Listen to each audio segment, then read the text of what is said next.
한국의 부동산 문제가 그야말로 점입가경입니다. 지위를 부정하는 사람들은 역사의 진보를 입으로 말해도 실제의 행동은 퇴보로 향해 갈 수밖에 없음을 보여주는 전형적인 사례입니다. 현 정권의 부동산 정책은 이미 실패했다는 평가를 받고 있죠. 대책을 25번이나 발표하고 온갖 법률을 쏟아냈지만 집값과 전월세는 물론 보유세까지 폭등해서 전 국민이 피해자가 되다시피 했습니다. 이제는 투기 난장판의 실상까지 드러나고 있죠.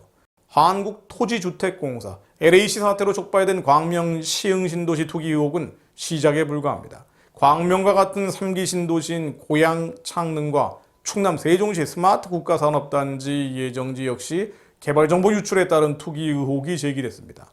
오고돈 일가가 소유한 부산 가덕도 신공항 후보지까지 고려하면 가히 전국적 범주로 추정됩니다. 이 와중에서 3기 신도시 땅 투기 의혹을 조사 중인 정부합동조사단은 11일 오후 국토교통부와 LH 임직원을 대상으로 진행한 2차 전수조사 결과를 발표했습니다. 비록 1차 전수조사 결과라고 하지만 투기 의심자가 20명에 불과했습니다. 시민단체와 야당이 확인한 의심 거래만 100건을 넘는 상황인데 단지 20명이 나온 것이죠. 강제 조사권 없이 실명 거래 내역 조회 방식으로 셀프 조사를 한 것이니 역시 알맹이 없는 결과가 나온 것입니다. 이 조사는 애초 차명이나 가명, 미등기 거래 등 불법성을 파악하는 것이 아닙니다.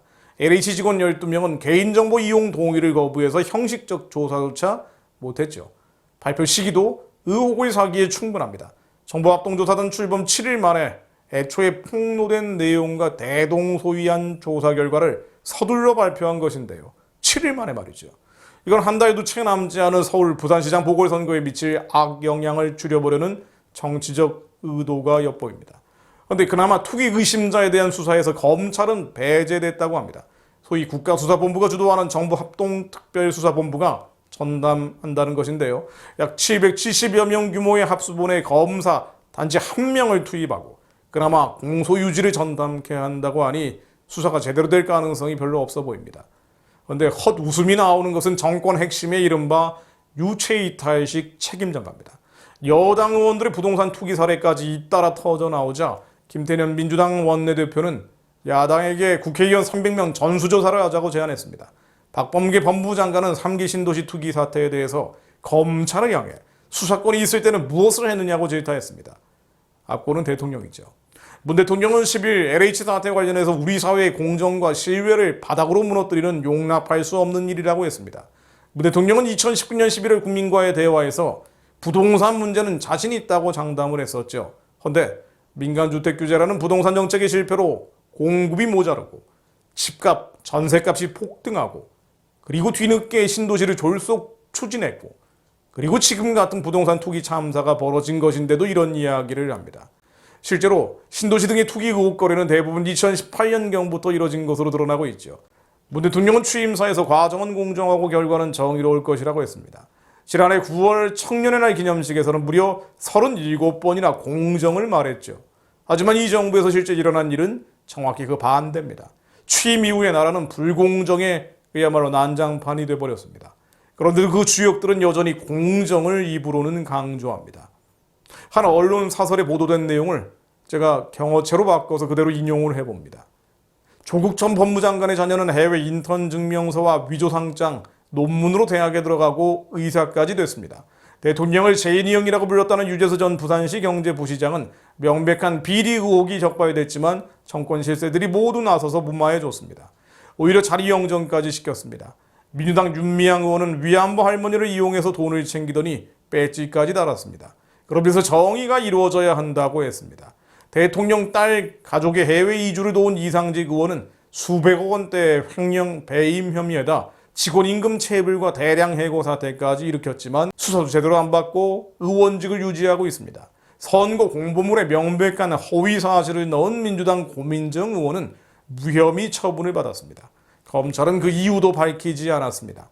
비슷한 혐의로 고발당한 다른 의원 14명은 기소되고 이 중에 8명이 유죄 판결을 받았습니다. 대통령 친구를 당선시키려고 경쟁 야당 후보가 공천받는 날 경찰이 그 사무실을 덮쳐 압수수색을 했습니다. 산업부 공무원들은 월성 원전 경제성을 조작하고 이를 은폐하기 위해 휴일 한밤에 자료 파일 수백 건을 삭제했습니다. 그런데 총리는 그런 산업부를 찾아가서 상을 줬습니다. 대통령은 산업부의 차관 자리를 3개로 늘려주겠다고 했고요. 이용구 법무차관의 택시 운전사 폭행 사건을 덮으려 했던 서초경찰서는 최근 일선경찰서 성과평가에서 최고인 S등급을 받았습니다. 정권을 위해서 범죄를 저지르면 상을 받습니다.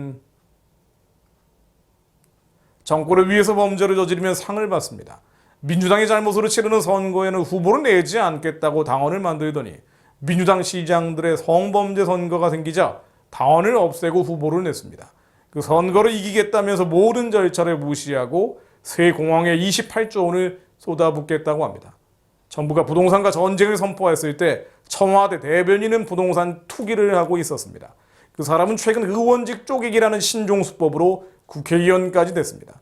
선거 때 다주택 후보는 집을 팔겠다고 공개 서약을 하고서 선거 뒤에는 무시했습니다. 알고 보니 청와대와 내각에는 다주택자 투성이었습니다. 지금 민주당 양이 원영 의원과 김경만 의원, 양향자 의원의 투기 사례도 드러나고 있습니다. 그런데도 이들은 입만 열면 공정 타령입니다. 지위를 모르는 이들은 선의 가면을 그리고 선의 복면을 쓰며 살고 자신과 타인의 이중 기준을 세우곤 합니다. 그런데 이런 일이 지도층 안에서 나오는 근본적 원인을 묵상해 본다면 그들이 지지해온 국민들, 특히 교회가 선과 악에 대한 분별을 잃어버렸기 때문입니다. 복음을 그저 이 땅에서 복받고 병 고치고 저천에서는 천국 가는 보험 정도로만 여기는 그리스도인, 또 목회자들이 태반인 탓이죠. 내가 분노함으로 내게 왕을 주고 진노함으로 패하였노라는 말씀이나 아수르 사람은 화 있을진저 그런데 진노의 막대기요 그 소리 몽둥이는 내 분노라는 말씀처럼 하나님은 자신의 백성인 이스라엘의 회개를 위해서 하나님께 돌아오게 할 수 있도록 사악한 권력의 전횡과 횡포를 허락하셨습니다. 마찬가지로 하나님은 한국 교회의 회개를 위해서 또 미국 교회의 회개를 위해서 미국에는 바이든을 한국에는 문재인을 일으켜 분노하고 계십니다.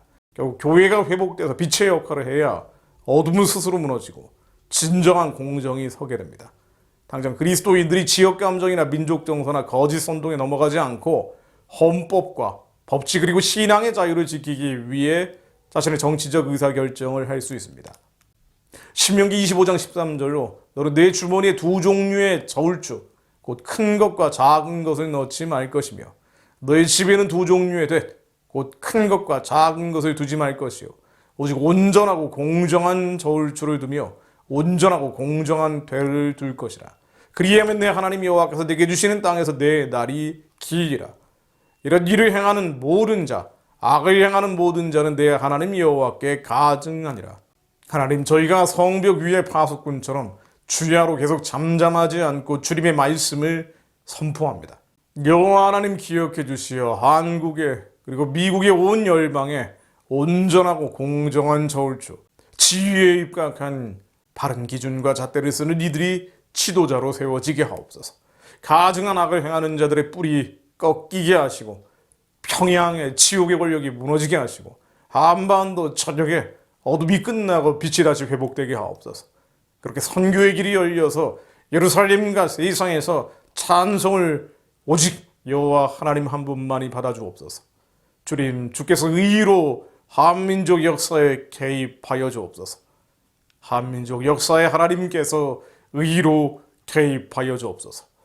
그것을 위해 한민족 교회가 깨어 말씀으로 기도하게 하옵소서. 예수 그리스도 이름으로 기도했습니다. 아멘.